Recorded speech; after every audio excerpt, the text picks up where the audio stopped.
नमस्कार, मैं हूं योगेश राणा और आइए बात करते हैं आज के अखबारों पर।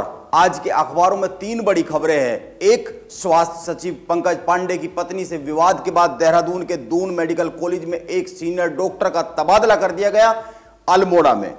और तबादले के बाद डॉक्टर निधि उनियाल ने मुख्यमंत्री को पत्र लिखते हुए अपने पद से इस्तीफा दे दिया।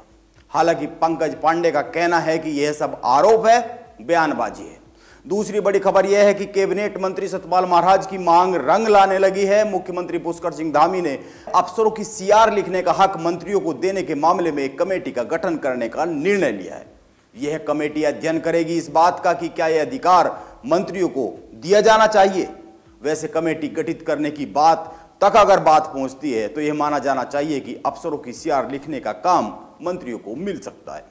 और तीसरी खबर, यह बहुत ही महत्वपूर्ण खबर है। NH-74 घोटाले में देहरादून में सीबीआई का छापा पड़ा है। NHAI के दफ्तर और एक अफसर के घर पर सीबीआई ने छापे मारे हैं। दो और अन्य खबरें हैं जिन पर अंत में चर्चा करेंगे, लेकिन सबसे पहले NH-74 घोटाले पर छापे पर चर्चा जरूरी है, क्योंकि पूर्व में इस मामले में उत्तराखंड की राजनीति और राजनीतिक लोगों का भी संबंध जुड़ता हुआ कई बार दिखा है।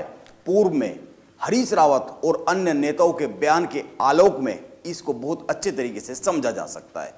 पहले थोड़ा सा ये समझिए कि NH-74 घोटाला है क्या। SIT जांच और मीडिया रिपोर्ट्स बताती है कि यह घोटाला करीब 300 करोड़ रुपए के आसपास का है।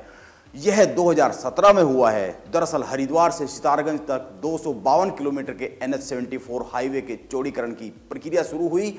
इसके लिए हाईवे के दोनों ओर की जमीन का अधिग्रहण किया जाना शुरू हुआ, जिसका मुआवजा बांटा गया। लेकिन आरोप लगा कि कुछ किसानों, अफसरों और कर्मचारियों ने आपस में मिलीभगत कर ली और बैक डेट में कृषि भूमि को अकृषि बताकर कई गुना ज्यादा मुआवजा उठा लिया। 2017 में इसकी शिकायत की गई तो उस समय के कुमाऊं के आयुक्त सेंथिल पांड्यान ने मामले की जांच शुरू करवा दी। इसमें कई दर्जन किसान, अफसर गिरफ्तार भी हुए और बहुत से किसानों ने करोड़ों रुपया वापस भी लौटाया। लेकिन यह मामला उस वक्त बहुत ज्यादा चर्चा में आ गया था, बहुत हाई प्रोफाइल हो गया था, जब हरीश रावत ने उस समय की भाजपा सरकार के 3 मंत्रियों की ओर उंगली उठा दी थी। ध्यान में रखना चाहिए कि जब जमीनों का यह खेल हुआ उस समय कांग्रेस की सरकार थी। बाद में भाजपा की सरकार आने के बाद त्रिवेंद्र सिंह रावत मुख्यमंत्री बने तो उन्होंने इस घोटाले की जांच में बहुत ज्यादा दिलचस्पी दिखाई थी।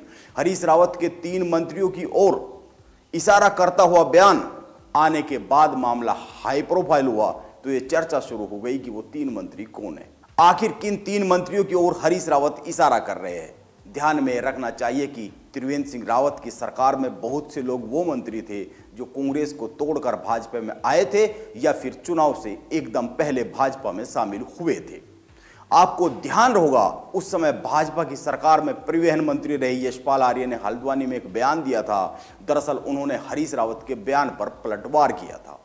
यशपाल आर्य ने कहा था, अगर हरीश रावत को सब कुछ पता है तो वो खुलकर बताएं। उन्हीं के राज में कानून व्यवस्था ध्वस्त थी। यशपाल आर्य ने यह भी कहा था कि इस घोटाले में खुद को बेकसूर साबित करने के लिए हरीश रावत बयानबाजी कर रहे हैं। यशपाल आर्य ने खुद का दामन पाक साफ बताते हुए कहा था कि वो किसी भी जांच का सामना करने के लिए तैयार है। यह सारी बातें उस वक्त मीडिया में बहुत ज्यादा सुर्खियों में रही थी।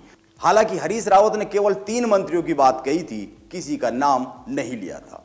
अब इसी मामले में सीबीआई ने देहरादून में कई जगह पर छापा मारा है। सीबीआई की टीम ने अपने कब्जे में बहुत सारे दस्तावेज लिए हैं। एक और बात गौर करने की है और वो यह है कि 2022 के चुनाव के पहले यशपाल आर्य के जब वापस कांग्रेस में जाने की चर्चाएं शुरू हुई तो उनको मनाने के लिए पुष्कर सिंह धामी उनके घर पर गए थे।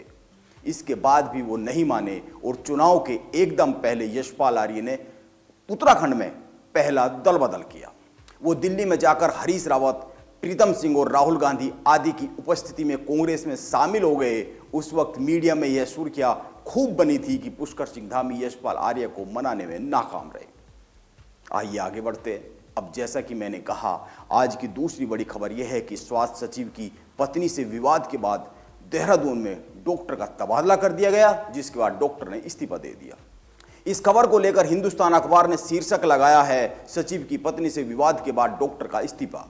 और अमर उजाला ने शीर्षक दिया है, स्वास्थ्य सचिव की पत्नी से विवाद के बाद डॉक्टर का तबादला, इस्तीफा। आइए ये जानते हैं कि मामला क्या है। सीनियर डॉक्टर निधि उनियाल का ट्रांसफर किए जाने के बाद उन्होंने इस्तीफा दे दिया है, जिसमें उन्होंने कई गंभीर बातें लिखी है। उन्होंने जो लिखा है उसका सार यह है कि बृहस्पतिवार को वह ओपीडी में मरीजों को देख रही थी। उसी समय उनको स्वास्थ्य सचिव पंकज पांडे की पत्नी को देखने के लिए घर जाने को कहा गया। वो बीपी मापने की मशीन कार में भूल गई। जब उस मशीन को लेने सहयोगी को भेजा तो इतनी सी बात पर सचिव साहब की पत्नी नाराज हो गई। इसके बाद बहस हो गई और वो वापस लौट आई। इसके बाद दून अस्पताल प्रशासन ने सचिव की पत्नी से माफी मांगने के लिए डॉक्टर को कहा, लेकिन उन्होंने मना कर दिया। इसके बाद डॉक्टर निधि उनियाल को तबादले का आदेश मिल गया अल्मोड़ा के लिए, जिसके बाद उन्होंने इस्तीफा दे दिया। वैसे स्वास्थ्य सचिव पंकज पांडे का कहना है कि ये सारे आरोप निराधार है। विभागीय प्रक्रिया के तहत ही उनका तबादला किया गया है।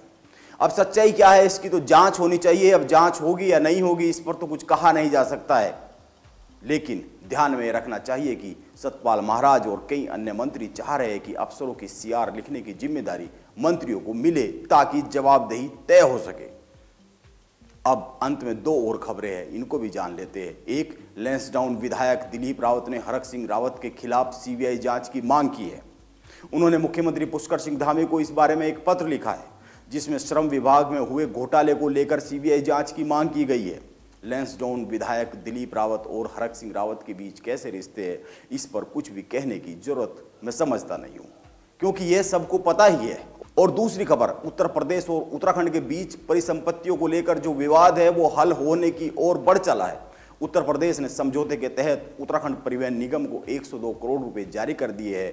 अब देखते बाकी जो विवाद है वो पूरा का पूरा विवाद कब तक अंतिम रूप लेता है, पूरा का पूरा हल हो जाता है, समझौता जो हुआ है वो कब तक पूरा का पूरा इंप्लीमेंट हो जाता है। और देखते हैं अलकनंदा होटल को उत्तराखंड को सौंपने योगी आदित्यनाथ हरिद्वार कब आते हैं, क्योंकि पुष्कर सिंह धामी ने खुद यह बात कही हुई है। नमस्कार, आप बने रहे मेरे साथ।